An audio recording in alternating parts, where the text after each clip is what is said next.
internet. Yeah, exactly. Yeah. So I can see all of us are now here. Paul just joined us also. So yeah, welcome everyone. It's been a crazy day, but I'm so excited that all of you are here.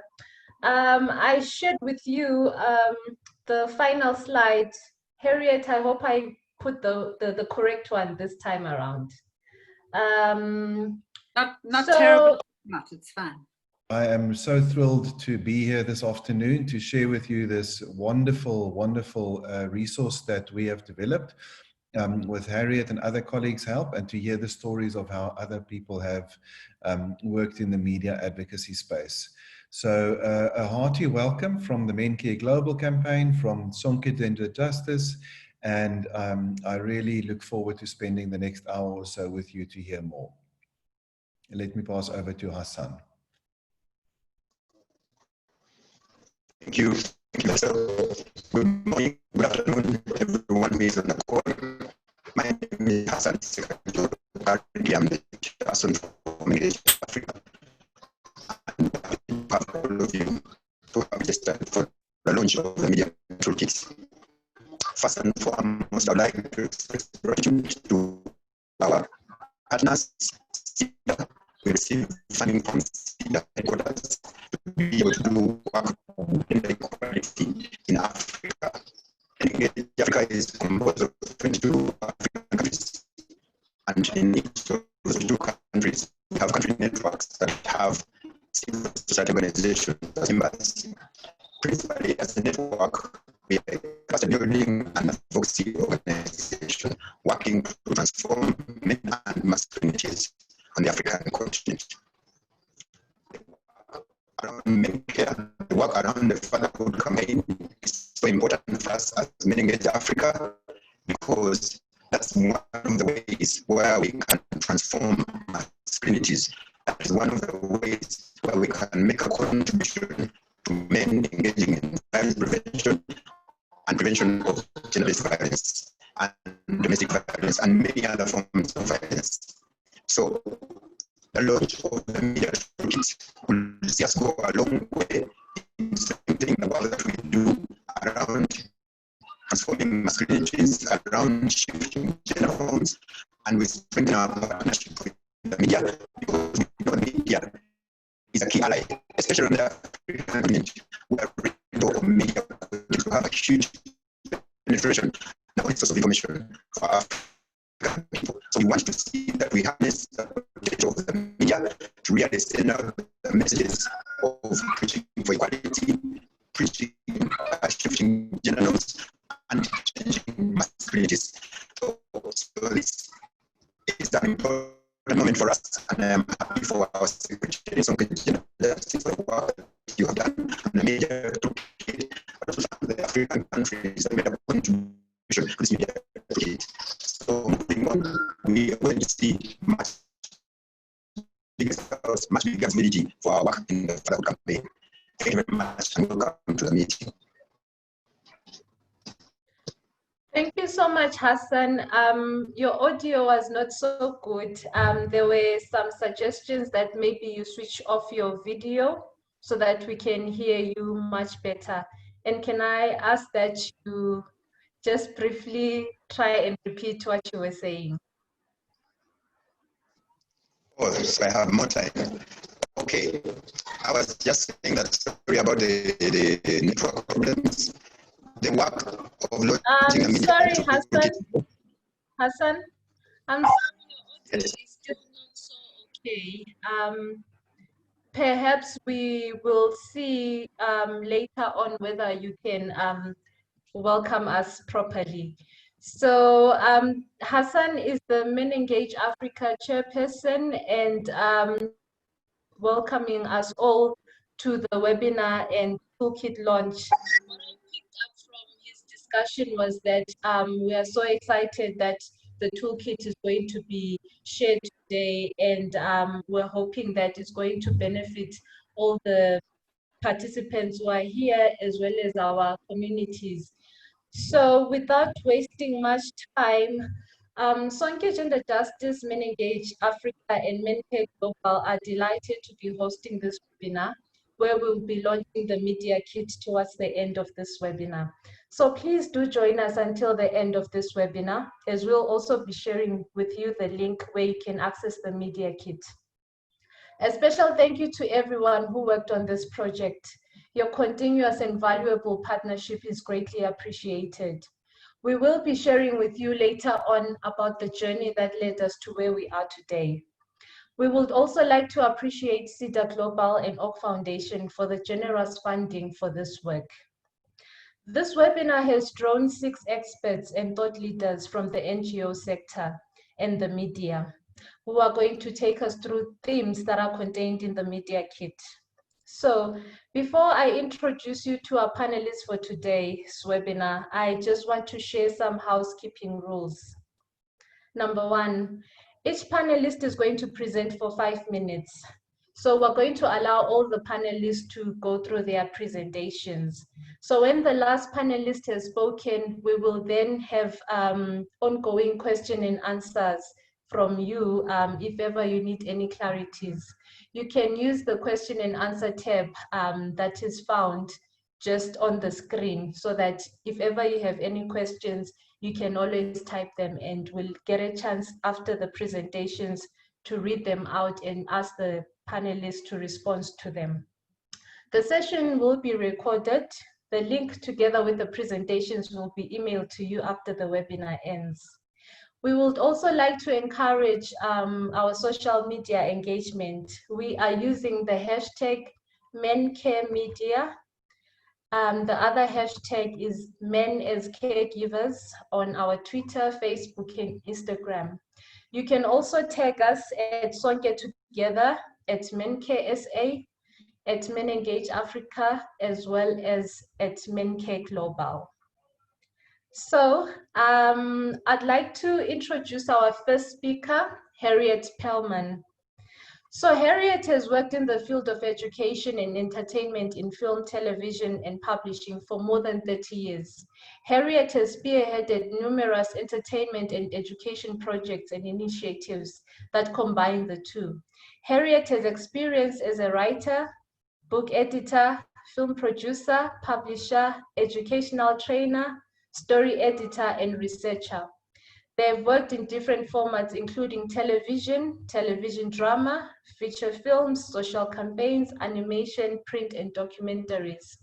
Harriet is currently freelancing and working on a campaign for the South African Council of Churches and Headlines using digital formats to develop and distribute information on the coronavirus, including audio-visual resources. Harriet is also the creative producer for Headlines on a series of 6 anthology films called Fathers Matter. Harriet has over the years worked with a number of organizations, including Soul City Institute for Health and Development Communication, Corruption Watch, Headlines, Bomb Productions, Rififi Films, Quizzical Pictures, Vets Reproductive Health Unit, and the Wraith Foundation. I'm also excited to be introducing you to Harriet because she's the one who helped us develop this toolkit. She is the history behind this toolkit. So I'm so excited that she was able to be one of our speakers, and I'd like to hand over to you, Harriet.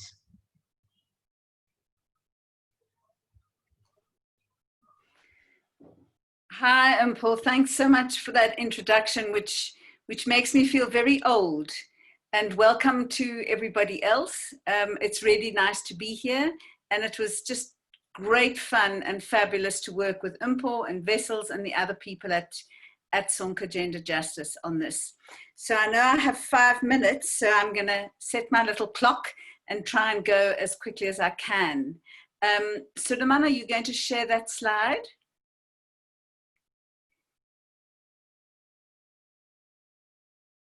Great.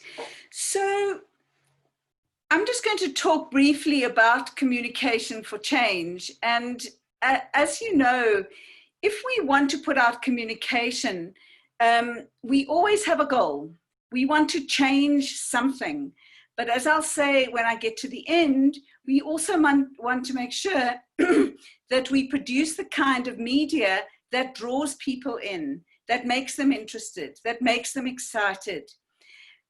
But when we're thinking about the kind of advocacy campaign that we want to do, then numerous theories and debates about what triggers change. And it's very important that in fact you take cognizance of those things so that you can design the kind of campaign that in fact will leverage that change.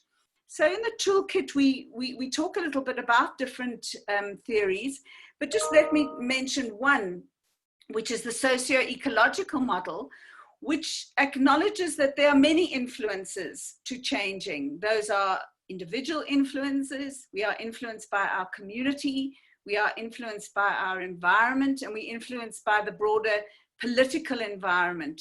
So those are the many things that you want to think about when you are designing a campaign. But when we think of a campaign, we also want to think about, well, what are the tipping points? If you want to change behavior, what is it that you want to change? And I'll just think of giving up smoking, for example. You may be aware that smoking is bad for you, but actually the environment in which you are doesn't facilitate or support that change. And so you want to think about what are the things that are important. Creating awareness, dialogue and debate. Often, in fact, when we, I'd be happy for Osayanda to go straight away. You could go back to the slide. Is my slide still up? Okay, no worry, I'll just talk to it.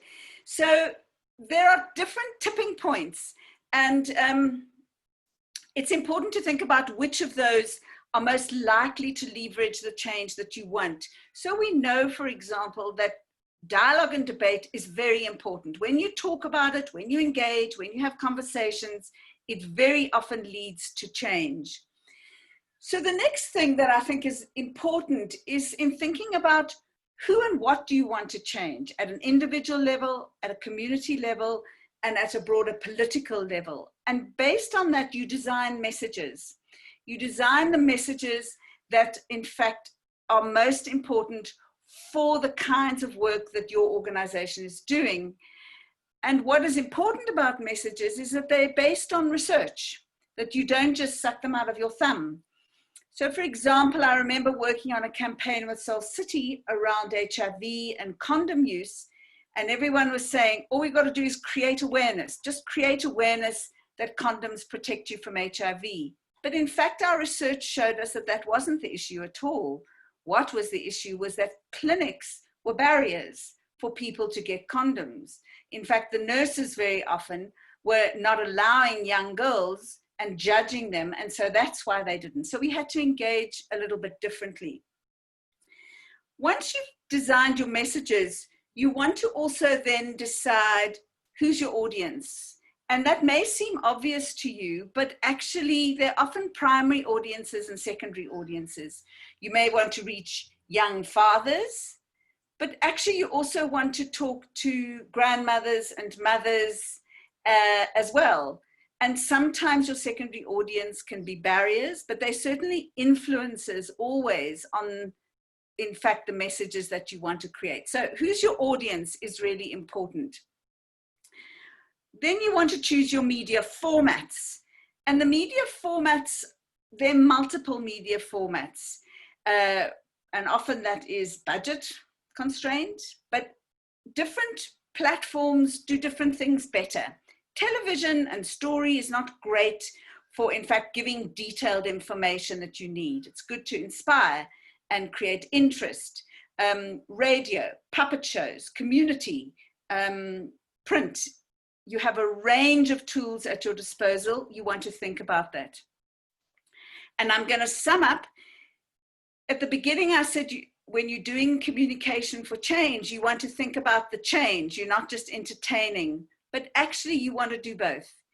Because we may care about what we are doing very passionately, but does anybody else? And very often they don't. And using story, you want to in fact hook them, and you want to engage people emotionally. And so that's a very important part of thinking about your campaign. So I'll stop there. Thanks. Thank you so much, Harriet, for that insight. I know we have so much to discuss, and especially since you were behind the brains of working on this project. But we will get some more time later today for you to share with us more insights. So our second panelist is Paul. Paul is the first of 8 children and a father of 3, Miracle, Michael, and Moses, and married to Mercy. He is a graduate of theater arts from the University of Benin, Nigeria, where he majored in acting and directing. He is a writer and a song composer and producer, specifically reggae music. He has over 20 years experience practicing advertising as a copywriter and graphic designer. He is a pastor and a marriage counselor and has been advocating for gender equality and end to FGM since 2010.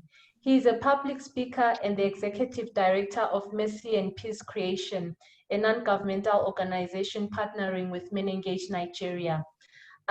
With Paul, he has a case study that is also featured in the media kit. So Paul, I'd like to hand over to you. All right, thank you very much, Mfo, for that introduction. If you have my slide, and thank you to Suleiman, if you have my slide, you can please put it up.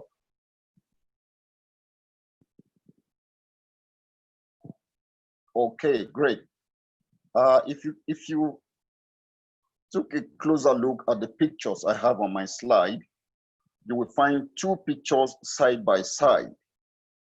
So maybe you can zoom in, but it's okay. You can see it. The question will be for me, what will make one picture okay and the other picture awkward? The possibility of that will be because the way we define life socially has been implanted over a long period of time. And so for me to get this man in my picture to do what this woman is doing, I will need to talk to the man. I can't talk around the man. I can't talk over the man. And most certainly, I can't talk behind the man. So I need to talk to the man. And this will bring to on board the second point on my slide. The issue of strategy when it comes to media is also as important as all the effort we put together in our advocacy initiative. What you find here in Nigeria is that we have very fantastic message strategy, and we have beautiful efforts that we knit together for a great advocacy campaign, but we often ignore the need for complementary media strategy. Now, the example, the case study we have that is published in the toolkit is the case where we talked about end to FGM, and we went to a radio station called City FM 105.1. Why did we go to City FM 105.1? Well, data, broadcast data here in Nigeria showed that the people who are more over 70% of the audience on that station are people who are now today's parents. The reason is because City FM plays a kind of music that that reminds these parents of the music they used to listen to when they were boys and girls, when they used to go to the clubhouse. Now they are parents, so they love to listen to those music again, and it just brings sweet memories. So you find a lot of these today's parents on that platform. Plus, City FM is good when it comes to information and education, and today's parents want information that we connect them to opportunities. So data just showed to us that you find people of this age group listening to this particular radio station. So we went to City FM because we needed to talk to parents to defend their daughters against the practice of female genital mutilation. What we find is that in the communities where it is mostly practiced, it is the women who actually carry out the act of FGM. But the laws and the unwritten constitution, traditional constitution, guiding the act are in the custody of the men. So it is like the men using the hand of the women to commit the act. So we needed to talk to the fathers to defend their daughters against FGM. And we find a number of them listening to a particular session where we can talk directly to them to do what we want them to do or adopt a positive behavioral pattern. So the question, where can I find my target, is as important as developing a fantastic message strategy and all the other advocacy efforts that we put together. Merci beaucoup. Thank you. Merci très bien. Thank you so much, Paul, for your presentation. We really enjoyed working with the various MenEngage Africa partners when we were collecting data. More still needs to be done, but we have seen several very positive effects of these policies. Present engaged fathers have a strong impact as positive role models for their children.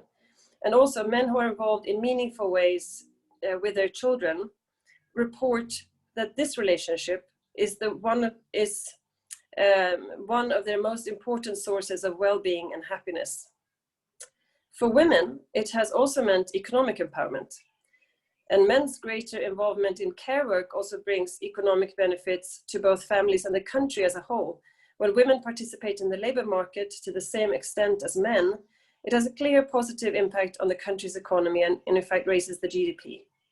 Perhaps the most important conclusion from these reforms are that gender equality serves both genders well. The MenCare Media Kit, I think, highlights in an excellent way how progress can be achieved. In particular, I found the socio-ecological model to be very clear about how behavioral change is influenced by your environment. In our case, the political influence in the form of legislation provided the basis for change. Although you might say that it wasn't necessarily the starting point, but of course there was a sort of a movement before that. But this is really a key tipping point, if you like. When then some high-level people, executives, politicians, journalists, they became trailblazers when they were among the first to take parental leave in the 70s. And with time, children grew up and became parents themselves and could follow in their father's footsteps and take on an equal responsibility for childcare and housework. And suddenly you reach another tipping point where fathers are simply expected and are themselves expecting to take time off to care for their children. Norms have shifted and real change has taken place. So now to the how. How does the embassy work with these themes to share Swedish experiences?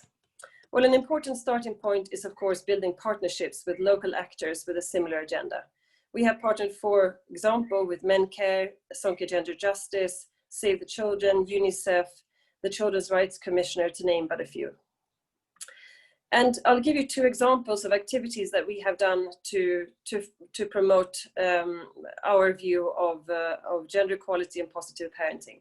So one example is a project called Swedish Dads Photo Exhibition, which featured photos by a Swedish photographer who took pictures of fathers on parental leave, and which we then, together with Sonke Gender Justice, matched up with a photo competition for South African, Namibian, and Botswanan dads. We received some really lovely photos that were exhibited in Pretoria, Joburg, Windhoek, and Gaborone. The photos were then used as a basis for roundtable conversations on fathers' roles and the benefits of having both parents play an equal role in their children's lives and what is needed to change norms. During lockdown in South Africa, we launched a follow-up of sorts with an online photo and video competition called Quarantine Dads, where South African dads contributed with photos and videos of how they spent meaningful and plentiful time with their children during lockdown. The winners were announced at a webinar held this week, and you can watch a recording of the conversation on our Facebook page along with beautiful videos and photos. And you will find us on Sweden in SA is our handle. And on the photo on the slide, you can see one of the winners of the competition, a father who wants to change the way certain tasks in the home is viewed by others, and doing it in this way. So I think, Rosa, is there anything that you would like to add at this stage, or shall we take that the Q&A? Up to you. Thanks, Ami. Yes, let's wait for Q&A, and yeah, we can take it from there. Okay, great. Thank you so much for sharing your presentation. I always admire the photo exhibitions. I remember when we were in Morocco last year for the MenCare Global meeting, we did get a chance to also go view some photo exhibitions that the Swedish Embassy had presented. So thank you so much for sharing that experience. So our fourth panelist is Mariam. Mariam holds an LLM degree in International Legal Studies from Georgetown University, Washington, D.C., and PhD degree in Education Management from International Blacksea University, Georgia. She has been working on the progressively increasing managerial positions in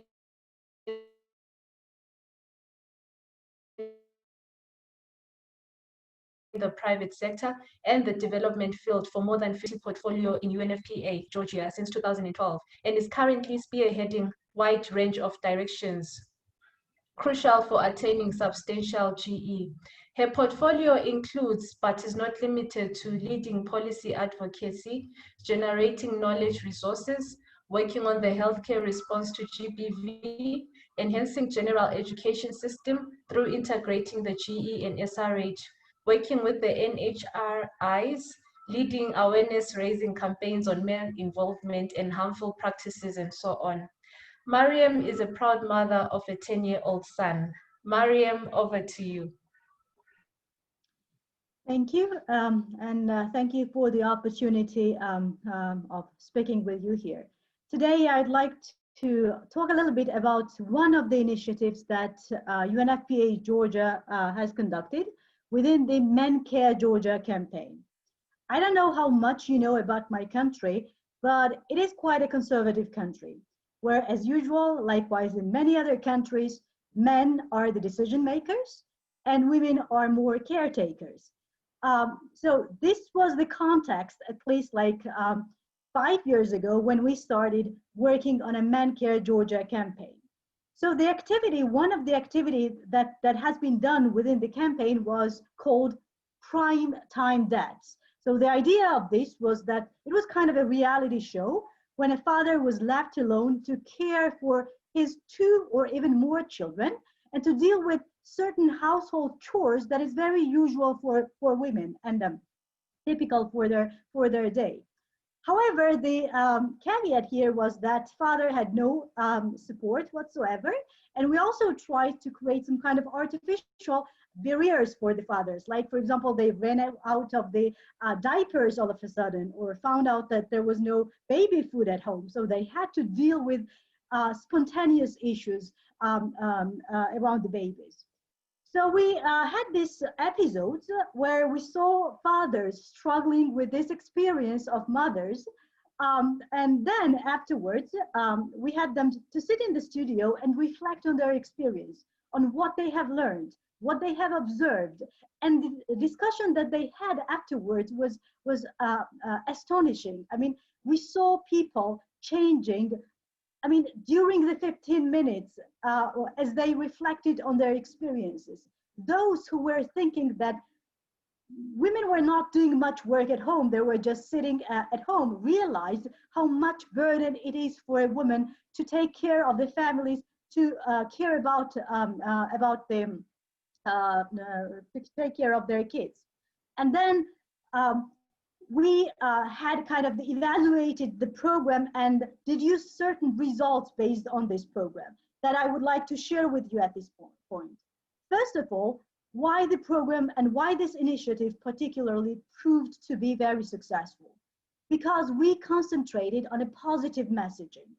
Now, if we had picked up any other issue, like for example, violence or any other thing, or women's empowerment or women's economic support or that kind of issue, it might not have worked as well as this particular example. because we took the positive messaging that resonated very well with people, that rang a bell in the minds of the people. The second lesson that we learned basically out of the program was that exactly evidence was crucial for formulating the program and each of the activity within the program. For example, this particular activity was based on the findings that less than 5% of fathers communicate with their kids, and this percentage decreases with the increase of the age of a kid. So when they reach age 18, for example, lesser fathers communicate with their kids about everyday problems, or just talk with them, or read to them, or do stuff with their kids. So one thing is that I speak with my audience, but another thing is that we speak based on evidence, giving the hard evidence that is irrefutable for that. The third thing that I would like to mention here is that the television proved to be a very good pathway for delivering the messages. It helped us to reach wider spectrum of the society, and the figures that we then analyzed, how many people watched the program, was really quite amazing. And we saw that this forum was really very good and crucial for reaching out the people. And finally, and which is one of the best things that probably that this particular initiative gave us, was that what was the aim of this whole initiative, right? We do not have the ambition that this activity or the whole MenCare campaign will change things overnight or even over years. It will require like 3, 4, 5 years, or even a generation, right? But what we could manage, and what we have done, is that we have increased the number of people supporting the idea that we push forward. So we have the allies of gender equality. We have more men accepting this involved fatherhood and responsible parenting as a new norm, which is not against the traditions. It's not against their Georgian traditions or their beliefs of being men, but rather than that, it benefits them, it benefits their families, and it also benefits the society at large. So as I said at the beginning, we saw during the program how men transformed. And we had athletes, writers, policymakers involved in this program, so that each of them could help us later on in different fields for spreading out the word about the MenCare campaign and about the values that the MenCare campaign shares. So this is probably very briefly, and I'll be more than happy to answer any questions that might arise. Thank you. Thank you so much for sharing with us the Georgia experience. Some of us have not been there, but we hope one day we will definitely visit and see the lovely work that you are doing. It's very impressive. And I saw some comments liking the name Primetime Dads. So thank you for sharing. Just to remind everyone that you can still use the question and answer function if you have any questions. We are noting the questions that have come through, and we hope we'll have a bit of engagements after the speakers speak. And also not to forget to use our hashtag on our social media platforms. Our fifth panelist is Lloyd. Lloyd works under SAF-AIDS in Zimbabwe as the country focal point for Pitch, a global advocacy project for AGYW, LGBTI, sex workers, and PWUD. He also leads rights action and accountability, community mobilization, and state accountability for gender justice in Africa, a program that seeks to contribute to the realization of human rights and gender equality by building active and empowered local communities that hold governments accountable for gender justice. He is passionate about advocacy for social justice and community participation. He served in various advocacy coordination roles, working with young people, women, people living with HIV, and key population groups. He is a holder of a Master of Science degree in Media and Society Studies. So Lloyd, over to you. Okay, thank you very much, Mpho. I'm glad to be part of the panelists. So I'm going to speak about our work with the media in Zimbabwe. So our work in Zimbabwe, we started in 2018, where we created a movement of journalists to advance issues of gender equality in Zimbabwe. So what we did was to do a capacity building training with a number of community-based journalists and also from the mainstream journalism. So our aim was also to have that collective voice from the journalists because we know the influence that the media carry in our society. So we have about 15 journalists that we trained, and these have went on to form a movement which they named Media for Gender Justice. And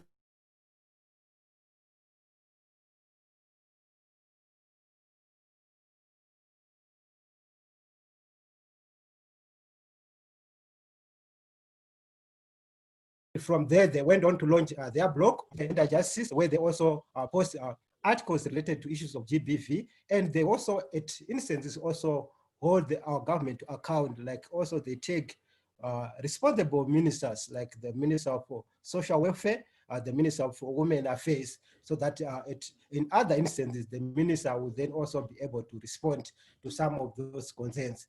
So we also supported issue of media case monitoring. What we have noted is that issues of GBV for the media are there for business, and what we have noted is that issues of GBV usually they are sidelined within the media space. So we also came up with some initiative where we supported investigative journalism, where journalists will go in the community and also track GBV cases within the communities. And with that, we launched through the hashtag Stop GBV, Report GBV cases. Because from what we have noted issues of low reporting of GBV cases as a major concern within the communities. So what we intended to do was also to raise the consciousness of the community to also be able to raise GBV issues within their communities. So with the journalists that we trained from the community level, they have been able to track interesting cases of GBV.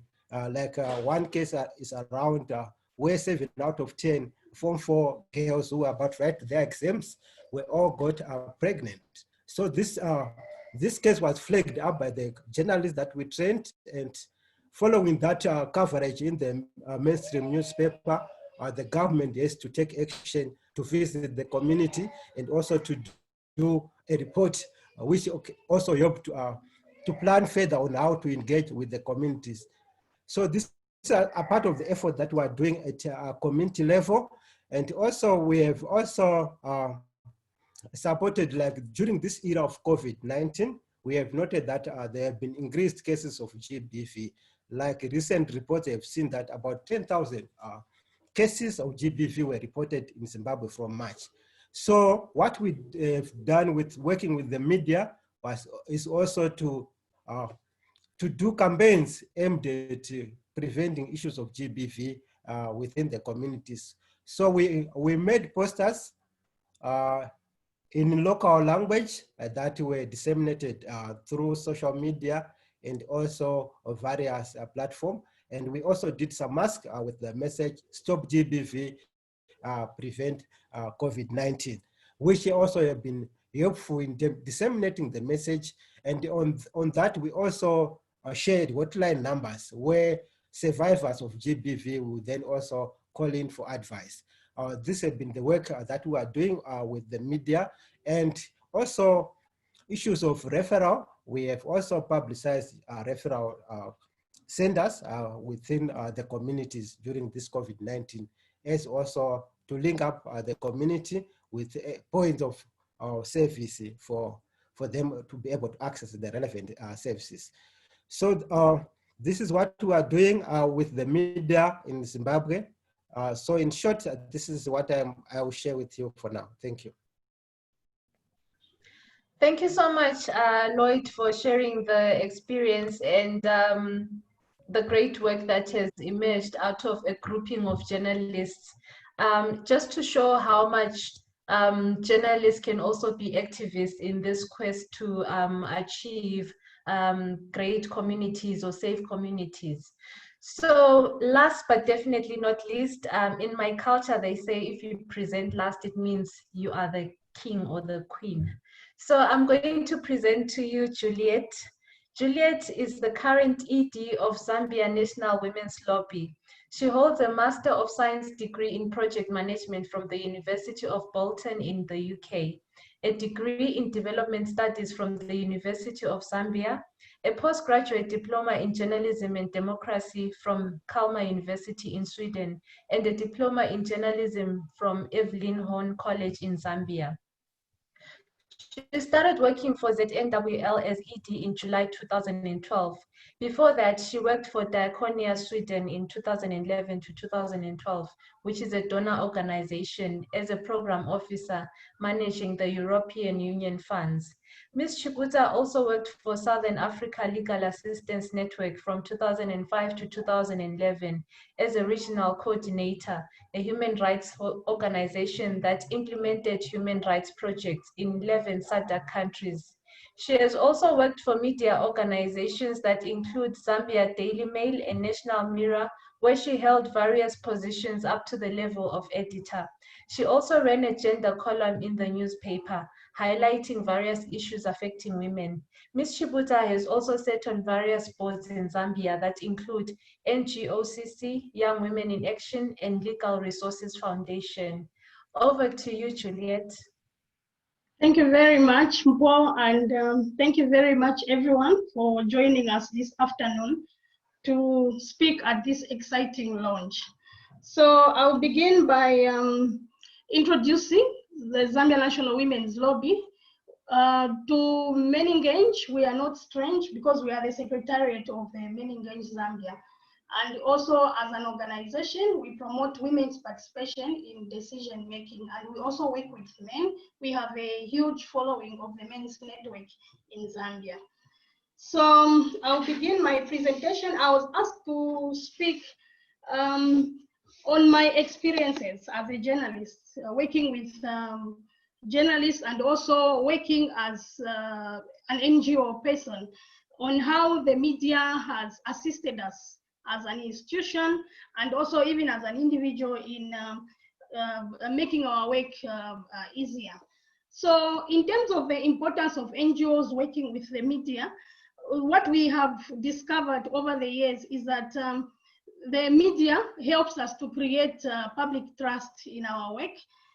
People have been hearing about what we are doing through the media, and when they know and listen about you, they already know what you are doing. The media has assisted us in spreading our message, and for a long time, our organization is associated to promoting women's participation in leadership. And also, most of our partners that we have as an institution reach us through media, various forms of the media, and they will be telling us on how they found us, maybe on the website or they read about us and so on. And I can say that the media has also assisted us in achieving our goals, because where we do our work and where we are unable to reach, the media is able to reach for us, and also creating awareness on our work and helping us in influencing public opinion and assisting us in encouraging civic education. But how best can an NGO build relations with the media? So for me, I always have a passion for the media, because at the same time, I'm a media person and I'm also an NGO person. So it's important to begin with to build allies with the media, both reporters and editors.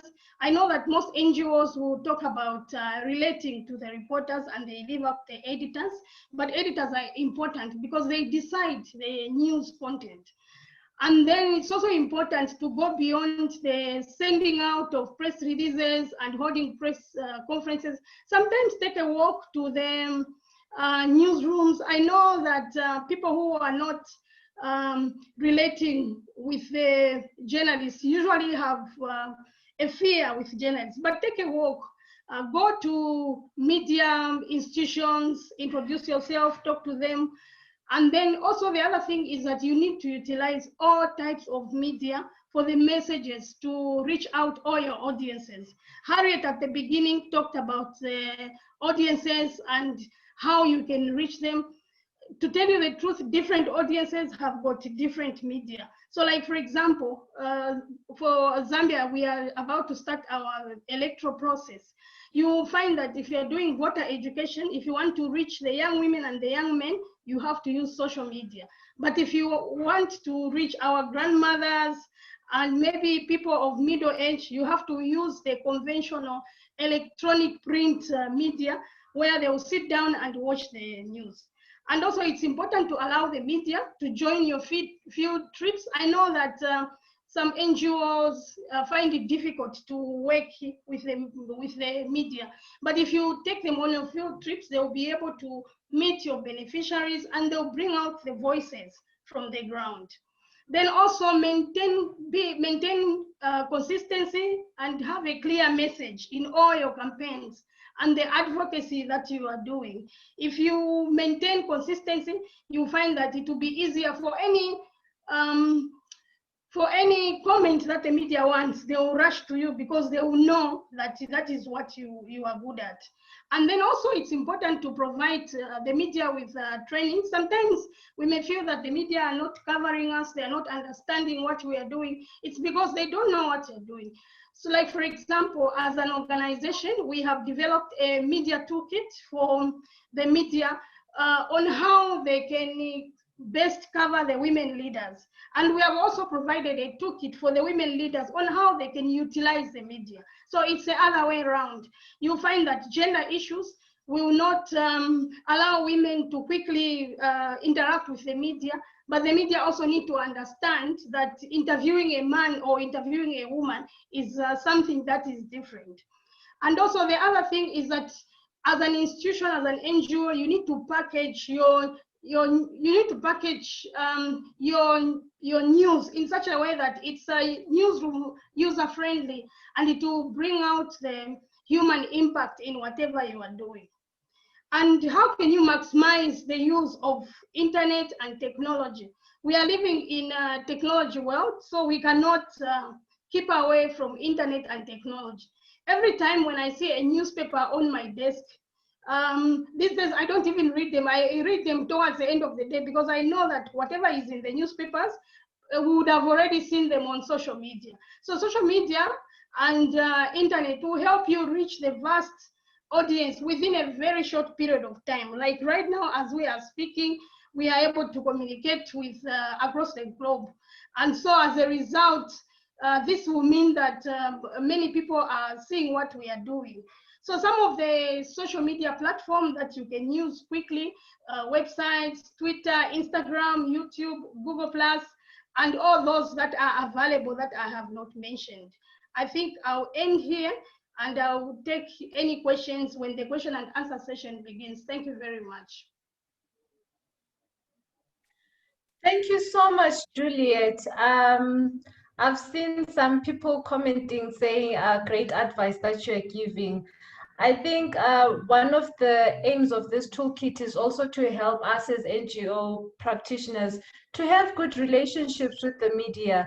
Like what you were saying, that at times, you know, when we see a journalist, we usually fear and think that they're after the bad news. But just to create those relations, it's really, really great. And it's also some of the tips and guiding tools that we have in the media kit that we'll be launching shortly.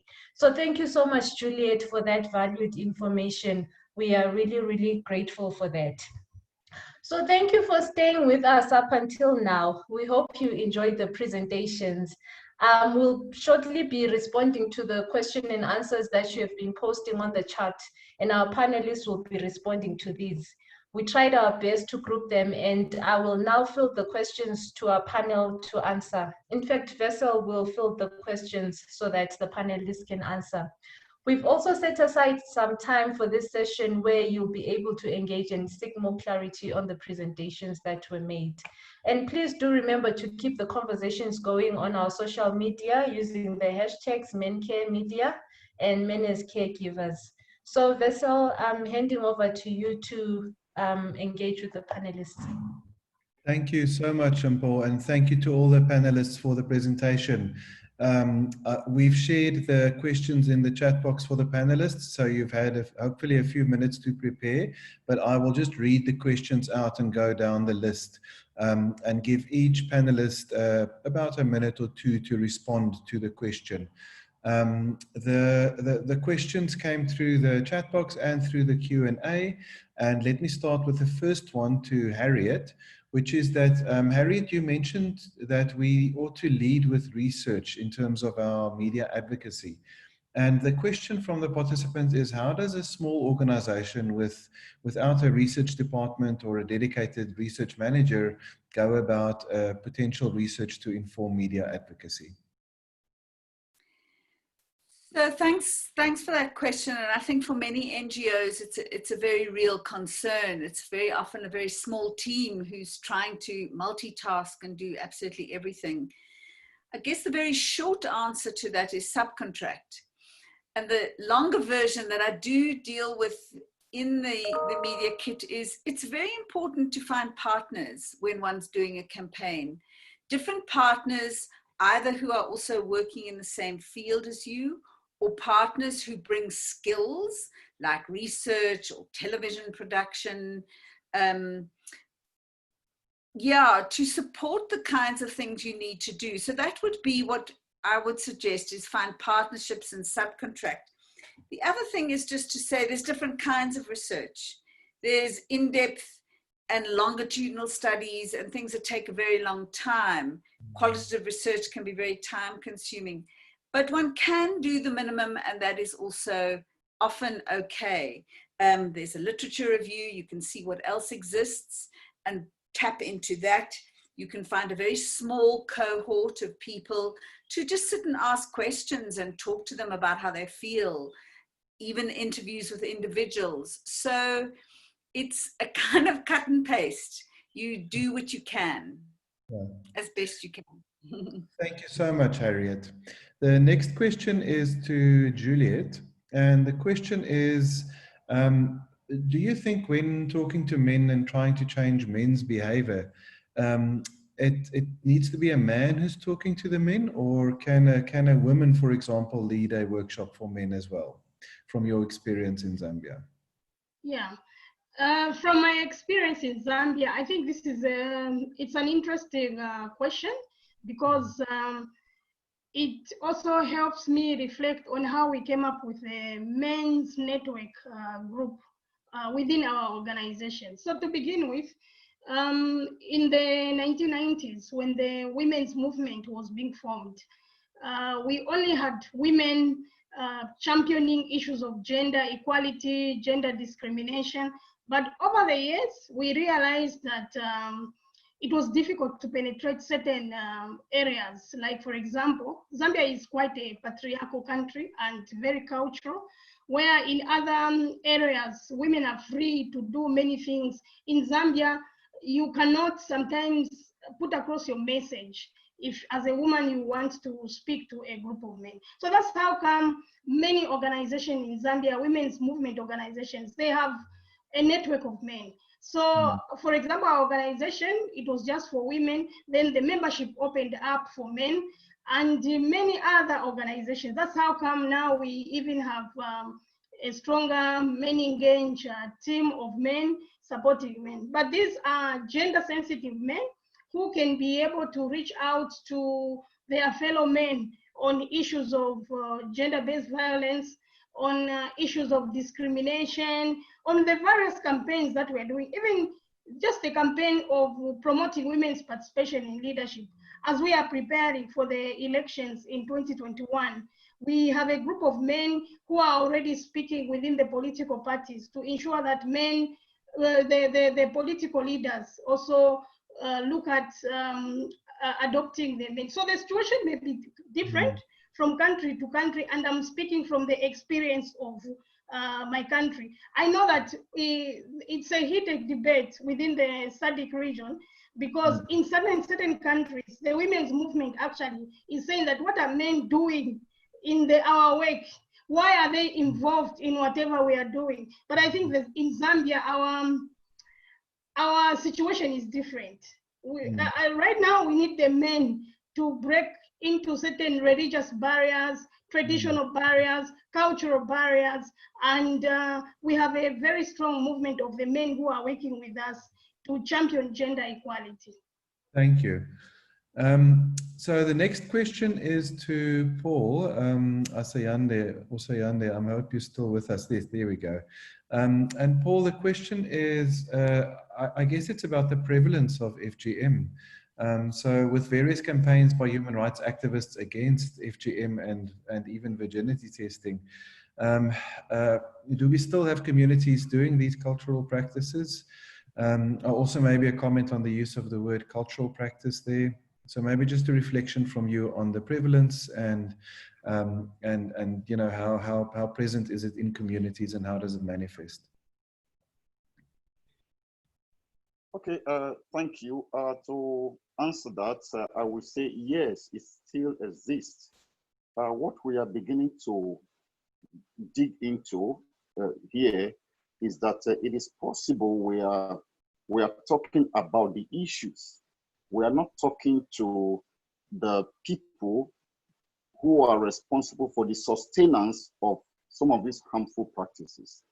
So that is where, again, research comes handy. Yes, I identify very strongly with our participants who wants us to consider cost implication for research. Unfortunately, or fortunately, we really cannot divorce research from advocacy. We will need to know, for instance, in the case of FGM, the people behind the sustenance, and then we can talk to them. These key influencers, you need to know them, and you need to know where to find them. You don't use available media. You use the media that can take you to your target. So all of these are research-based. And again, it is possible that through relationship, perhaps because I've spent some time in the advertising world, I have some link here and there with media guys, but relationship can do so much where money is not readily available. So we can take research out. And yes, the practice is still on, sadly. Okay. Thank you so much, Paul. The next question is to Mariam, and the participant was really happy to hear about the Primetime Dads project that you mentioned, and just asking if there's any evaluation document that was done for it. We would love to read up on it, and maybe if there is an evaluation of some kind, maybe just mention one or two of the findings. Right, basically, yes, first of all, there is an evaluation report available, and I'll be more than happy to share that with you and with the participants.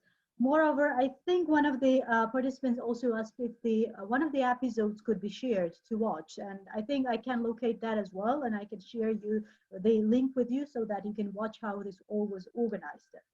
The findings, as I said, was about the evidence-based approach and using the evidence as the stepping stone for kind of elaborating and designing certain activities within the campaign, first of all, and positive messaging, because that really works. I mean, being in a country where there's a lot of social and economical problems around the people, and sometimes the argument that you hear is that there is no time for equality, gender equality talk when we have so many problems around us.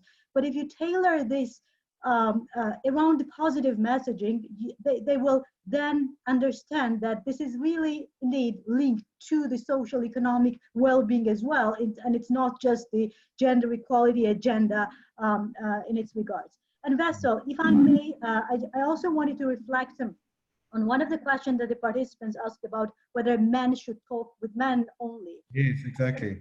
We have I mean, it depends on a situation and a country, as Juliet said, but we have an activity which is called Men Talking to Men. And this is the activity where only men are admitted at the training sessions. And why is that? Because there are some issues that once there is a woman, they do not speak up. They do not open up and discuss the issues freely and openly. So they need to have a safe environment at the same time. They will not speak, at least this is the case in Georgia, they will not speak about reproductive rights or ability to share the household chores because they want to look and sound masculine and muscular, and that's against somehow the traditions of the country. So they need to have a safe environment. In this case, it really does work for men to talk with men only to facilitate a safe environment and help them to open up and absorb these messages.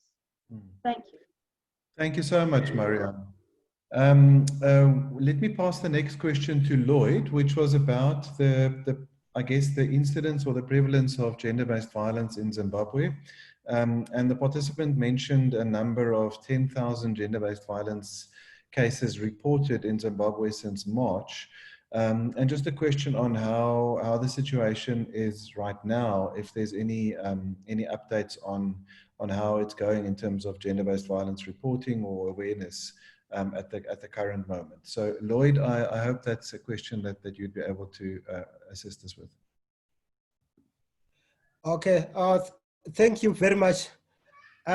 These are the 10,000. This is the latest report that we got, but I'm sure because the environment is more restrictive, and after March, when the government is imposed lockdown, we have seen more shrinking space for civil society, and also even movement of people from one point to another. So this is also a major limitation in terms of reporting of cases. So the 10,000 might be lower than the actual cases of GBV which are happening in the communities. Because for one to be able to report cases, they need also to pass through police roadblock, where they need also to produce a letter of employment. So which is also a challenge for those who are unemployed, for them to get a letter to access services like GBV, counseling, and also access to justice. So the 10,000 might be lower than actually what is happening in the communities. Like also we have also challenges with the communities where there are no safe houses. So we might also see also victims or survivors also negotiating on their own at community level without reporting most of the cases. And we have also some recent cases of female politicians who reported that they have been abducted and raped, but we have seen also the state arresting them to say, you are lying, so we are charging you for claiming falsehood. So this is also a challenge where the government currently, there is a lot of silencing critics. And we have seen also the church, which also come in on board, trying also to challenge the government to accept what is happening and also address issues of men's rights violation in country. So this is the challenge that we are at the current stage, and with the economy not doing well, we have also noted some cases coming from motivated by the economic situation where couples fight over money, and we have seen the inflation is going up, things are not okay, and we are worried that this situation is not really good and conducive for, especially when we are addressing issues of GBV in country. Thank you so much. Thank you so much, Lloyd.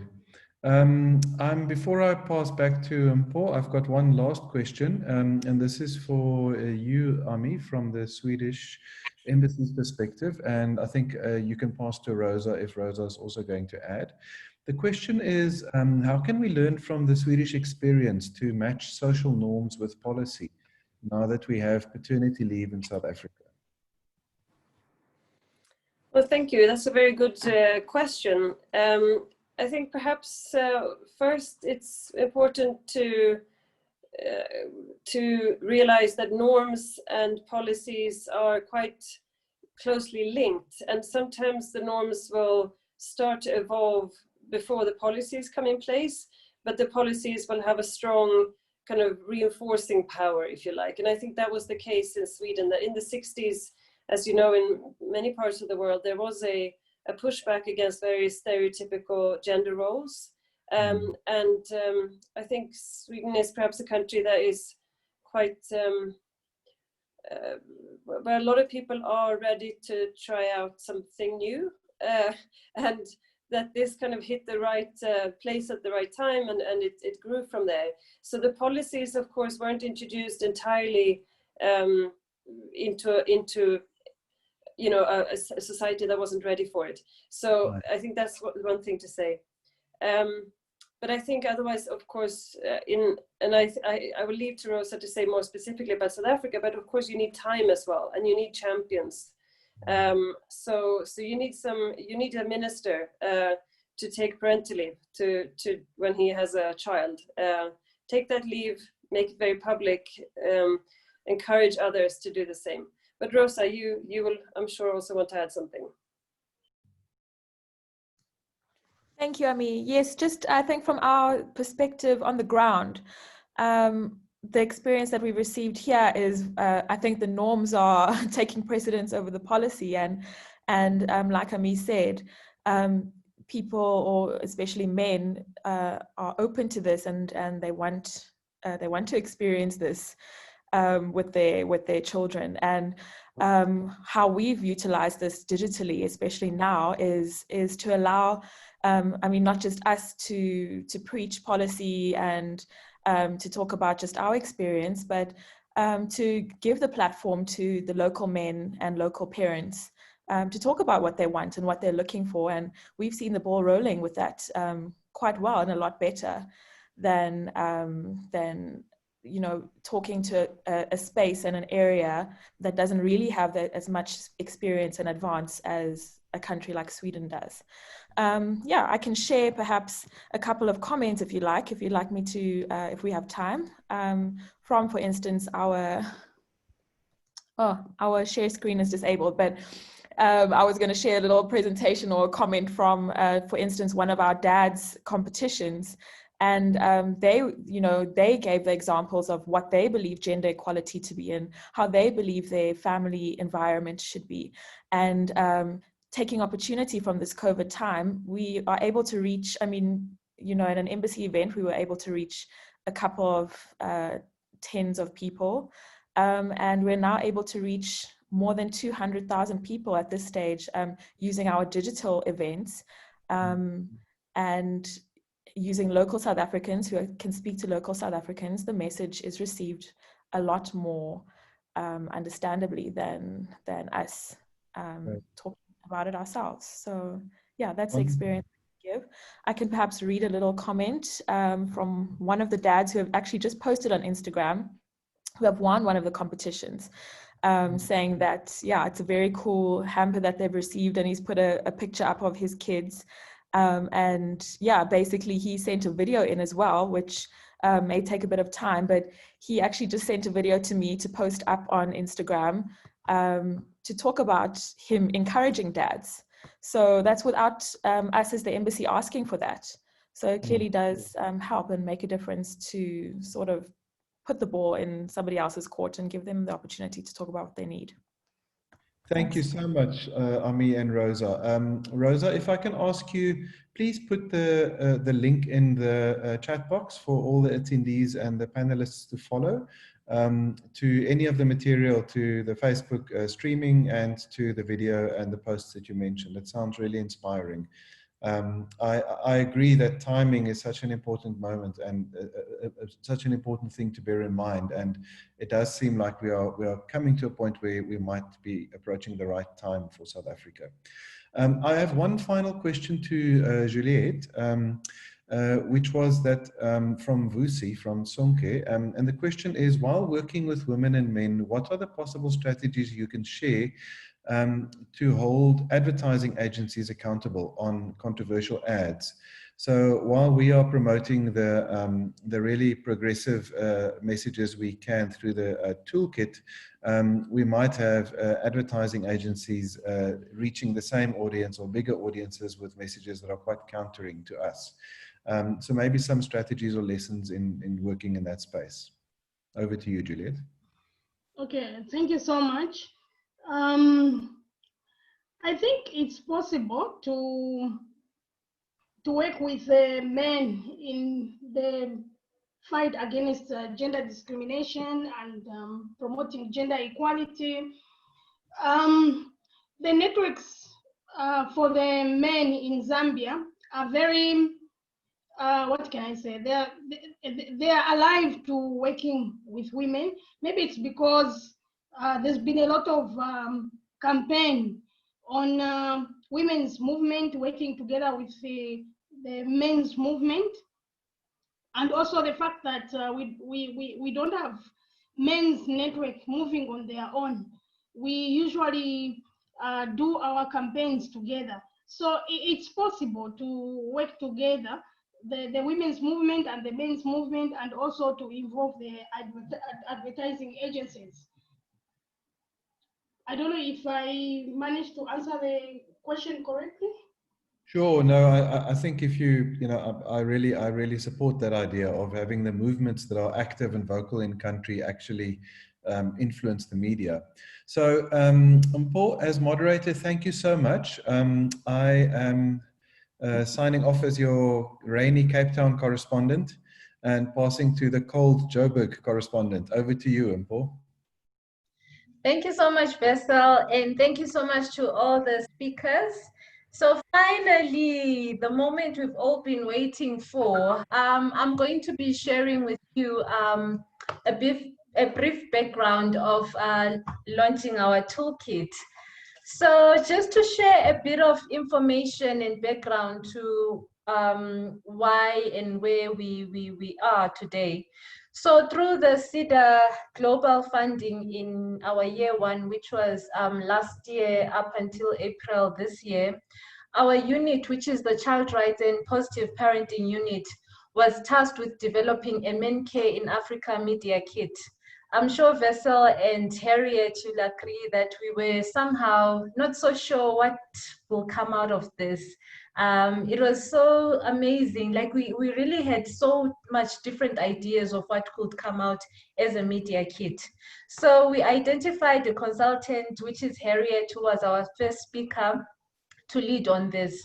So some of the activities that we did as a build-up to have this final product that we'll be sharing in a few minutes, we conducted a workshop with MenEngage Africa partners last year, November, in Morocco during our MenCare global meeting in Rabat.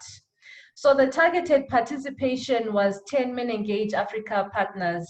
But due to visa issues, we struggled really to get the 10 MenEngage Africa countries, and we ended up having Tanzania, Uganda, Rwanda, and Nigeria being represented at this workshop in Morocco. So fast forward to January this year, Harriet shared a first draft of the content outline, which was giving an idea of what this toolkit is going to look like. And what we found out is we had a chance as our unit at Sonke Gender Justice to review it. And we also managed to present it at the MenEngage Africa annual general meeting, which was held in February. So additional information for this media kit was taken out from a questionnaire that Harriet developed for MenEngage Africa partners who attended a capacity building training in Rwanda, in Kigali, in January this year. So endorsement of this media kit was approved by the MenEngage Africa in April during the AGM, which was held in Abuja in Nigeria. So I just thought to just share a brief content overview of what's contained inside the media kit itself. So there is an introduction, and I think what's nice about this launch today is that all the speakers that shared their experiences, everything is somehow entailed in the media kit. We saw that Harriet had a fair share of taking us through a communication for change session. It's something that is entailed in the media kit. Another theme is choosing your media formats. Another theme is the power of story. Another theme is building partnerships. And lastly, working with the media, which Juliet has been sharing with us.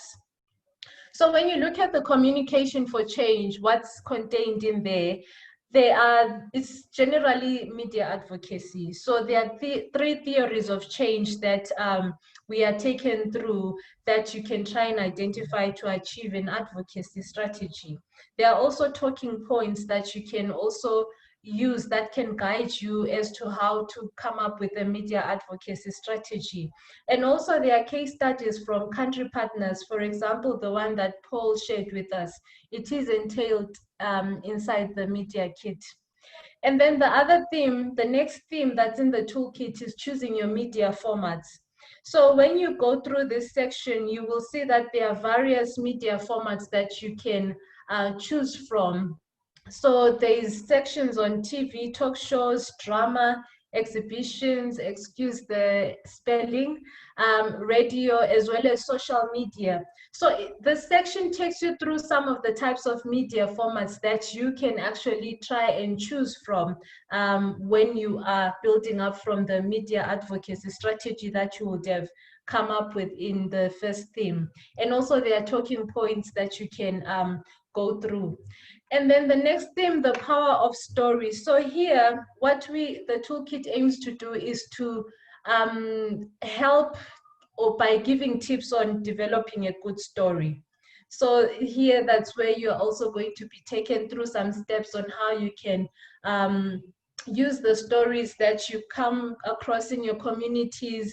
For example, the primetime dads scenario, where as an NGO, you find that this is what the dads are doing in the community, and then you're able to develop a good story that you can actually come up with as a campaign or something like that.